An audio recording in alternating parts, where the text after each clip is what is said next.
குறிப்பாக தமிழ்நாட்டுடைய துணை முதலமைச்சருடைய பிறந்தநாள் அனைவரும் சேர்ந்து அவர் பல்லாண்டு காலம் வாழ வேண்டும் என்று நாம் பார்த்தோம். கார்த்திகை பணி இறங்குது, அடுத்தது மார்கழி பணி இன்னும் இறங்கும். அப்படி இறங்கும் பொழுது அதை உங்களுக்கு பிணியாகாமல் பார்த்துக் கொள்வதற்காக என்னுடைய திமுக காரன் களப்பணி ஆற்றுவான்.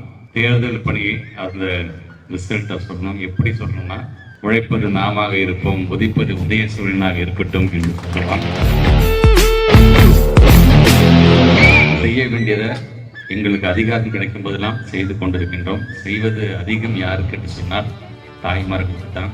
பொம்பளை பிள்ளை பிறந்துச்சுன்னா கள்ளிப்பாலை கொடுத்து கொன்றுங்கன்னு சொன்ன காலம் போய், பொம்பளை பிள்ளை பிறந்துச்சுன்னா கல்வி பால் கொடுங்க என்று சொல்லப்பட்டால் நம்முடைய தமிழ்நாட்டுடைய முதலமைச்சர் தந்தை பெரியார் என்ன நினைத்தாரோ, பெறுகிற அண்ணா என்ன நினைத்தாரோ, முத்தமிழ் கலைஞர் என்னெல்லாம் நினைத்தாரோ அதெல்லாம் செய்து கொண்டிருப்பவர் தான் தமிழ்நாட்டுடைய முதலமைச்சர்.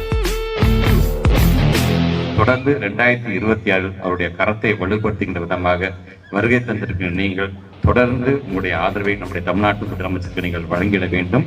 பணிக்காக முக்காடு போட்டிருக்கீங்க, அது எதிர்கட்சிக்காரன் தலைக்கு போடுங்க.